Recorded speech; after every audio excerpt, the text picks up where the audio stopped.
Halo teman-teman, ketika satu pelatih asing datang ke timnas Indonesia, yang berubah bukan cuma strategi, bukan cuma formasi, tapi seluruh ekosistem kepelatihan. Dan hari ini kita semua fokus ke satu nama besar, yaitu John Herman. Pelatih yang pernah membawa Kanada menembus level tertinggi, kini resmi memulai era baru bersama timnas Indonesia. Tapi pertanyaannya bukan cuma apa taktik John Herman, melainkan siapa sosok pelatih lokal yang akan berdiri di sampingnya. Siapa yang akan menjadi jembatan antara filosofi Eropa dan karakter sepak bola Indonesia. Dan inilah yang akan kita bahas hari ini. Namun, sebelum lanjut lebih jauh, seperti biasa, jangan lupa untuk like video ini, tulis pendapat teman-teman di kolom komentar, subscribe channel ini, dan nyalakan lonceng notifikasinya supaya teman-teman tidak ketinggalan update terbaru seputar timnas Indonesia. Kedatangan John Hetman sebagai pelatih kepala timnas Indonesia bukan sekedar pergantian nama, ini adalah perubahan arah.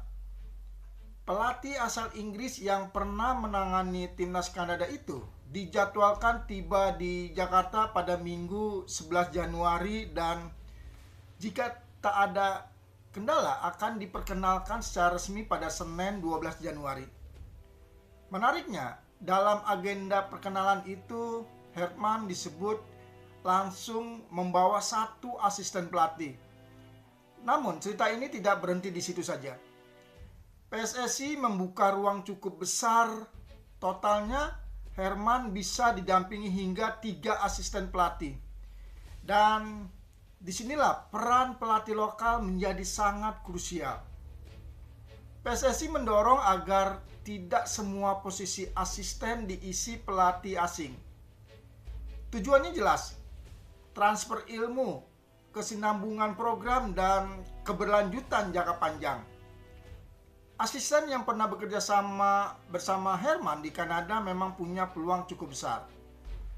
Tapi di saat yang sama, pelatih lokal dianggap penting karena memahami kultur pemain Indonesia, paham karakter kompetisi domestik, dan bisa menjadi penghubung dengan program tim usia muda. Dan disinilah beberapa nama mulai mencuat ke permukaan. Nama pertama yang paling sering disebut adalah Zulkifli Syukur. Mantan bek kiri timnas Indonesia ini bukan sosok baru di lingkungan PSSI. Ia sudah lama berada di dalam sistem. Zulkifli pernah menjadi asisten Gerald Vandenbroek di timnas U23, lalu melanjutkan peran serupa mendampingi Indra Safri di SEA Games 2025. Pengalaman ini membuat Zulkifli dinilai matang secara struktural. Ia tidak hanya paham teknis, tapi juga mengerti birokrasi dan ritme kerja tim nasional. Bahkan jika melihat pola promosi di era sebelumnya, seperti Nova Arianto di masa Sintayong, Zulkifli juga disebut-sebut berpeluang diproyeksikan sebagai pelatih kepala timnas U17. Posisi yang saat ini masih kosong. Artinya, Zulkifli Syukur bukan sekedar kandidat jangka pendek, tapi bagian dari rencana jangka panjang PSSI. Selain Zulkifli, teman-teman, ada satu nama lain yang tak bisa kita abaikan. Kurniawan Dwi Julianto, legenda hidup sepak bola Indonesia ini punya nilai strategi yang sangat besar. Kurniawan dikenal sebagai pelatih yang fokus pada pengembangan striker di lini depan. Ia punya pengalaman bekerja di lingkungan internasional dan juga pernah terlibat dalam pembinaan pemain muda Indonesia.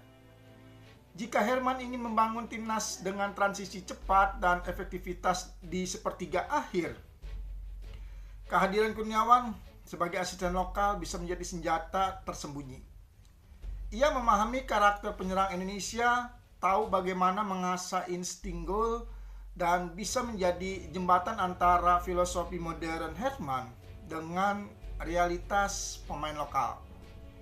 Dan teman-teman, kita tidak bisa membahas pelatih lokal tanpa menyebut satu nama besar ini, Indra Safri. Indra adalah simbol pembinaan sepak bola Indonesia. Ia bukan sekedar pelatih, tapi arsitek sistem. Pengalamannya membawa timnas kelompok umur berprestasi, serta keberhasilannya membangun mental juara, membuat namanya selalu relevan. Meski saat ini Indra Safri lebih sering diposisikan sebagai pelatih kepala di level usia muda, bukan tidak mungkin ia masuk dalam lingkar diskusi sebagai figur pendamping strategis, baik secara langsung maupun sebagai penasehat teknis. Kehadiran Indra jika terlibat akan memberi keseimbangan besar antara visi jangka pendek dan jangka panjang. Hingga saat ini PSSI masih memilih untuk bungkam soal nama final, dan itu bisa kita pahami. Nama-nama yang diajukan John Herman belum dibuka ke publik karena keputusan sepenuhnya berada di tangan pelatih kepala. Namun satu hal yang pasti teman-teman, era John Herman di timnas Indonesia bukan cuma soal taktik dan hasil. Ini soal kolaborasi, soal bagaimana pelatih asing dan pelatih lokal bisa duduk sejajar dan bersama-sama membangun Garuda yang lebih kuat. Jadi teman-teman, siapapun yang akhirnya dipilih, Zulkifli Syukur, Kurniawan, atau Indra Safri, atau kombinasi diantaranya, satu pesan sudah sangat jelas. Timnas Indonesia sedang memasuki fase baru, fase yang menuntut profesionalisme, kesabaran, dan kerja kolektif. Sekarang kita tunggu siapa sosok pelatih lokal yang akan berdiri di samping John Herman dan ikut menulis sejarah baru Timnas Indonesia. Tulis pendapat teman-teman di kolom komentar. Menurut teman-teman siapa yang paling pantas jadi asisten John Herman? Terima kasih sudah menonton. Saya Irfan, dan seperti biasa kita kawal Timnas Indonesia dengan logika, rasa, dan harapan. Sampai jumpa di pembahasan berikutnya. Salam olahraga, salam sepak bola Indonesia.